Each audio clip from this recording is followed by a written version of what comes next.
Welcome to 2050 Investors, the podcast that deciphers economic and market megatrends to meet tomorrow's challenges. I'm Kokou Agbo-Bloua. I head up economics, cross-asset, and quant research at Société Générale.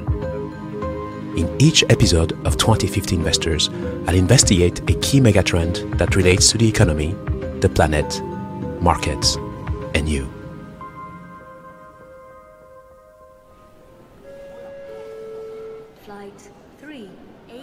What can Singapore, Zurich, Oslo, Taipei, Lausanne, and Helsinki possibly have in common? Well, beyond the fact that they are obviously cities, they are smart cities. According to prestigeonline.com, there are 6 of the smartest cities in the world.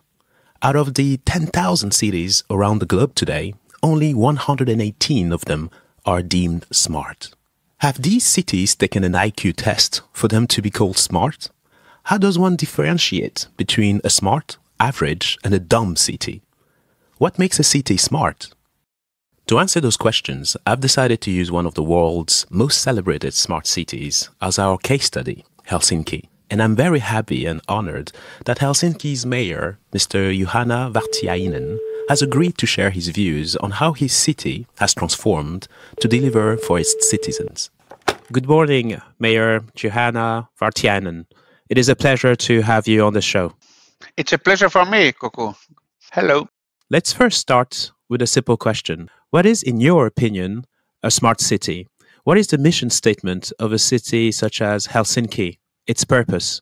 Well, this term smart city is perhaps overhyped, and everybody can give the term his or her own significance and meaning. But in my view, there are many ways to improve the quality of life of citizens and visitors alike. And a smart city just tries to make life easier, smoother for anybody who works or lives or visits a city. Let's say digital services. If you want to get information or you need a permission for an entrepreneurial project, or as a citizen you need perhaps a vaccination or information about traffic jams, then you should have access to easygoing digital interfaces. That's one very important thing, perhaps just as an example. And as to our mission, we want to go in that direction. But generally for Helsinki, we want to be a growing city, since we know that economic growth is basically identical with urbanization nowadays. And Helsinki can become a better place, a place for entrepreneurship, a place to live a good life. And we need to grow, and we have the potential for that, growing in a sustainable way. That's more or less my philosophy. Very interesting. Before we go any further, let's start with some basics. According to Wikipedia, a smart city is a technologically modern urban area that uses different types of electronic methods and sensors to collect specific data. This includes data collected from citizens, devices, buildings, traffic lights, and cameras, and so on. This data is then processed and analyzed to monitor and manage traffic congestion, transportation systems, power plants, utilities, water supply networks, waste, crime detection, schools, libraries, hospitals, and other community services. Well, this is a smart definition of a smart city. But here's another interesting way to think about them. Cities are simply akin to living biological organisms. First, the commercial and residential real estate, which includes housing and businesses, can be thought of as the skeleton, bones, and the muscles of a city. Then, roads, pavements, streets are the veins and the arteries. Parks, gardens, and trees are the lungs of the city, which allows it to breathe. Underground sewage networks are the bowels. Traffic sensors, cameras, information technology, internet networks are its 5 senses and nerves that collect important data and stimuli for the brain. The brain is the top management, the mayor's office, his or her management team, and the information system. The police and the firefighters are the immune systems, or T-cells, fighting crime, which if not treated, only can cause an infection and sickness.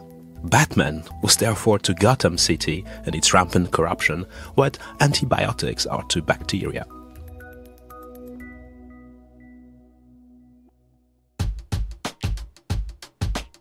But to every Batman, there is a Joker, a Scarecrow, a double face. You get the idea. But when it comes to cities, the uncomfortable truth is that they are also responsible for the majority of greenhouse gas emissions, waste and pollution. Can smart cities be the solution for more sustainable cities to meet the challenges of climate change? And if yes, can all cities afford to become smart? Or is it only a luxury for the happy few? Let's start our investigation. First, to fully grasp the importance of what we're talking about, we need to go beyond simple definitions of what a city or smart city is and understand how they came about. Do cities evolve and become smarter over time, or do you need smart architects and intelligent design to build them from scratch? Evolution or creation? The word city comes from the Latin word civitas, citizenship, or community member. It eventually corresponded with urbs, meaning city in a more physical sense. According to articles on Wikipedia, cities were first formed after the Neolithic Revolution around 10,000 BC. This was an important moment for our ancestors, the Homo sapiens. We're talking wide-scale transition from a lifestyle of hunting and gathering to one of agriculture and settlement. Agriculture ultimately made denser human populations possible and thus the formation of cities. I think this was the moment our ancestors understood two very important life lessons you'll get from your parents as a kid or also in business schools or management training today. The first one is, alone you go far, together you go further. And the second, don't eat what you kill, but instead hunt as a pack. This is not always obvious when you think about the selfish natural instinct of humans. As Hobbes famously said, or rather wrote, Homo homini lupus est. A man is a wolf to another man. But cities didn't show up randomly. Geography played a crucial role. Cities originated and developed in areas which were fertile, suited for agriculture. So, stable weather patterns, close to weather sources, rivers and seafronts. To come back to our question, evolution or creation? Cities do seem to follow a Darwinian process of evolution by human selection. They had to adapt and improve their ability to attract innovative thinkers, entrepreneurs, political or religious leaders. Great cities got destroyed and wiped off the surface of the planet by wars, natural disasters, and simply got lost. Think of Pompeii, that was destroyed by Mount Vesuvius, Babylon with its suspended gardens in Iraq, Petra in Jordan, which we all remember thanks to the Indiana Jones movie, or even Machu Picchu in Peru, which was rediscovered in 1911. For cities, the pinnacle of success is to have a large population. It is not surprising that the most populated cities in the world are also the most popular and most visited. Tokyo takes the first place with 37 million people, and it is closely followed by Delhi at 32 million and then Shanghai with 28 million. The oldest city in the world is believed to be Jericho in the Palestinian territory. With only 20,000 people, it is 11,000 years old. Beirut in Lebanon dates back to 3000 BC. Aleppo in Syria appeared around 5000 BC. Most smart cities are therefore a function of evolution, because to build a brand and a reputation and attract the masses, you need time, history, and a soul. Okay, so a city cannot just be conjured up out of nowhere. But can cities become smart if they decide to? Can they all afford to do so? Or is it only a luxury for the happy few?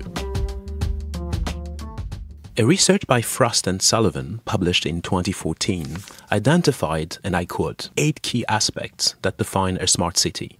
Smart governance, smart energy, smart building, smart mobility, smart infrastructure, smart technology, smart healthcare, and smart citizens. To quote Mike Tyson, your hands cannot hit what your eyes can't see. You cannot manage efficiently without seeing what is happening.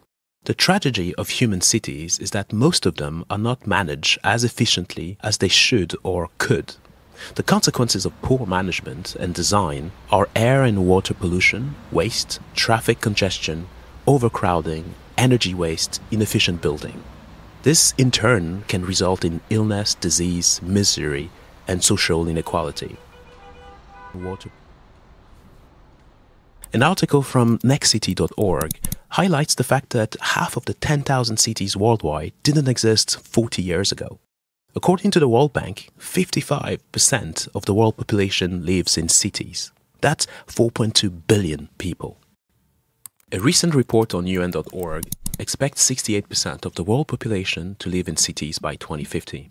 By then, the world population is expected to reach 9.7 billion, from 7.7 billion today. Therefore, in 30 years, the population in cities will increase by 50% to 6.6 billion. That's an additional 2.4 billion people. Just imagine what this means in terms of housing, energy consumption, waste, water usage, pollution, impact on the environment, and carbon emissions. Statista.com tells us that in 2022, the world GDP reached $102 trillion.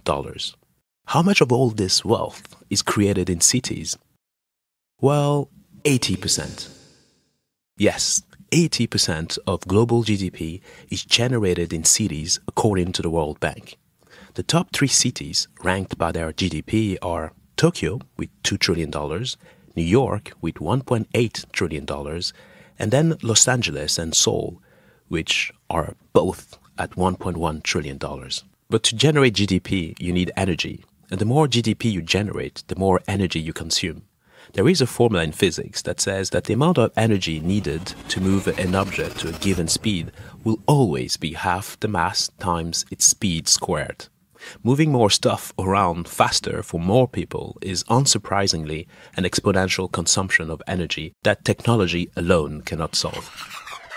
It is therefore not surprising that according to UN.org, cities are major contributors to climate change. Cities consume 78% of the world's energy and produce more than 60% of greenhouse gas emissions. Yet, they account for less than 2% of the Earth's surface. This comes at a human cost too. In October 2018, the World Health Organization said in a report that 93% of the world's children breathe toxic air every day. Progress and the aspiration for a better life is for most people the deciding factor to move from rural areas to cities. The result is overweight cities with blood clots, i.e. endemic congestion, high blood sugar and cholesterol to such an extent that the liver, aka the recycling facilities, is overwhelmed. But the list of cities with the highest carbon footprints are also the most famous, the most wealthy and smart. A quick Google search for the top 10 cities with the largest carbon footprints gives the following result. Seoul is at the top. Then comes Guangzhou, New York, Hong Kong, Los Angeles, Shanghai, Singapore, and Chicago. This reminds me of the Kaya equation, which shows that the amount of greenhouse gas emissions is simply the product of population, GDP per capita, energy intensity of GDP, and greenhouse gas intensity of energy. Ultimately, population, consumption, and energy intensity are outpacing the decarbonization of energy sources. So, smart and famous cities will have no choice but to up their game and get even smarter. Increasing the use of digital technology, aka the Internet of Things, is a necessary condition but not a sufficient one to be in control of our impact on the environment. Now let's see how Helsinki Mayor Juhana Vartiainen thinks cities can become smart and discuss another key component of the purpose of smart cities. Their emotional intelligence and impact on the life of citizens, which of course includes tackling the challenges of climate change.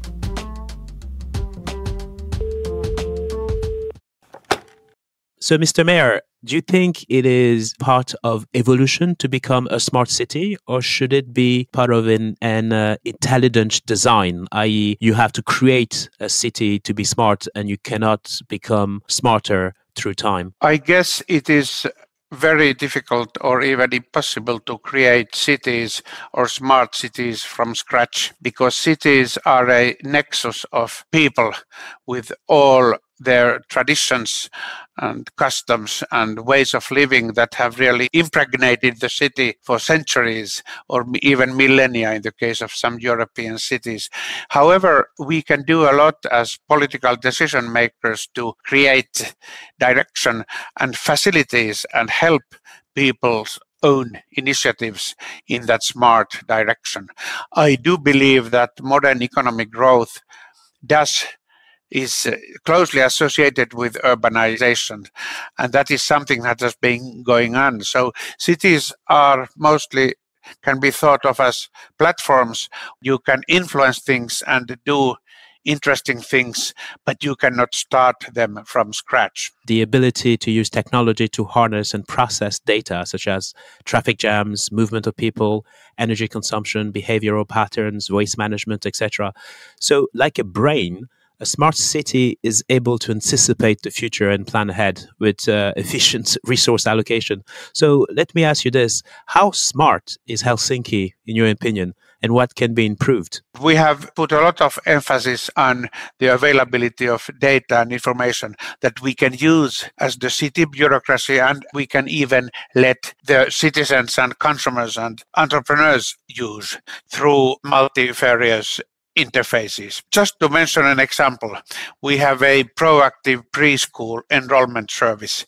When our data tell us that a child will need to enroll into preschool, we send the family an SMS message containing information of a pre-selected facility or several facilities that we suggest for the child. Or a recent example, when we have operated COVID-19 vaccinations, we have contacted people who we would like to get vaccinated. These are just a couple of examples, but we need to work a lot more into that direction. For example, in city planning, when we look at traffic flows, for example, we want to facilitate movement within Helsinki and give up-to-date information to everybody about mobility services, possible jams, but even different ways of moving within a city, even for perhaps for people with some limitations as to access. So there's a lot of work to do, but this is our general philosophy.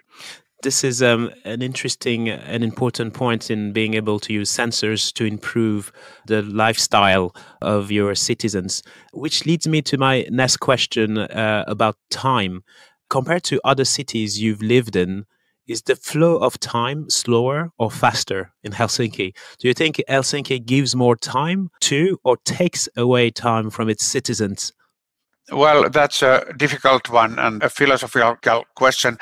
Now, if I remember right, some economists have measured the speed of speaking and moving in different cities, and it turns out that the larger the city is, the faster is the pace of things. So people tend to speak faster and move faster in bigger cities. We don't necessarily want to Helsinki be an extremely busy and stressful city, but we want to offer a good work-life balance and be efficient and speedy when the people need it. For example, it's absolutely an advantage to be able to move in a short time from Eastern Helsinki to Western Helsinki with the underground or other ways of transport. But otherwise, it's surely an advantage for a city like Helsinki to offer a good work-life balance with a lot of possibilities for recreation as well as working. This is an excellent point. Thank you for clarifying this. Obviously, one cannot measure the IQ of a smart city, but is there such a thing as the emotional intelligence of a city? Is Helsinki focused on the empathy aspect of things as opposed to just data processing? Well, you are really talking of the city's atmosphere. And what we can emphasize, and where we at least can show at least something is that we want to make Helsinki a city that is filled with places where people can be at ease, like parks or public libraries, where people can gather around whatever activities they want to have. Also, it is an aim of a Nordic city like Helsinki to be a place for where different people can move around without risks and being comfortable at the same time. For example, for young people and children, Helsinki is a place where two 7-year-olds can take the tram without their parents, just together, to go to a park in the other side of the city or go to wherever they want to go. So this is the kind of emotional uh, comfort that we would be so happy to offer to anybody who happens to be in Helsinki, be it a visitor or a citizen. Excellent point. How is Helsinki contributing to the fight against climate change? Do you have a net zero target? And is the smart city more adapted to adjust and adapt to the energy transition challenge? Well, of course, that is a very integral part of being smart nowadays. You cannot be smart without really being sustainable. And we have just moved up our deadline for achieving carbon neutrality from 2035 to 2030. And we are in the process of renewing our carbon neutral Helsinki action plan, and that will include many concrete measures to reduce our emissions. One central challenge for us is to heat the city. This is a cold climate place, but we still don't want to produce CO2 emissions. So a lot of innovative thinking is going on this field. How do you see Helsinki in 2050? I hope Helsinki in 2050 will be bigger in a sustainable way, will be international, tolerant, an attractive city for people to move in and work in, for people of whatever their origin, a dynamic labor market, interesting arts, culture, music, and events, a city with solid public finances that can continuously afford quality public services. So, Mayor Juhana Vartiainen, it was a pleasure. Thank you for coming on the show, and hopefully we'll catch up together during my next trip to Helsinki. That's very nice to hear. Thank you. You're very welcome. Global Data Thematic Research published in February of 2021 a timeline of the history of smart cities that states that the percentage of smart cities in the world will keep increasing and that by 2050, up to 70% of the world's population is expected to inhabit a smart city. That will have an important role to play in tackling climate change, but also in the well-being of future generations. Human life is made possible by billions of cells working together.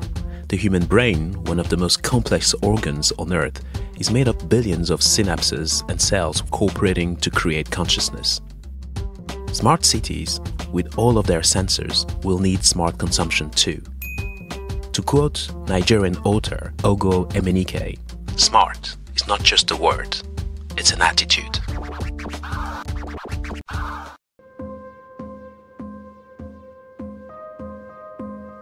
Thank you for listening to this episode of 2050 Investors, and thanks to Mayor Juhana Vartiainen for his interesting insight on Helsinki and smart cities in general.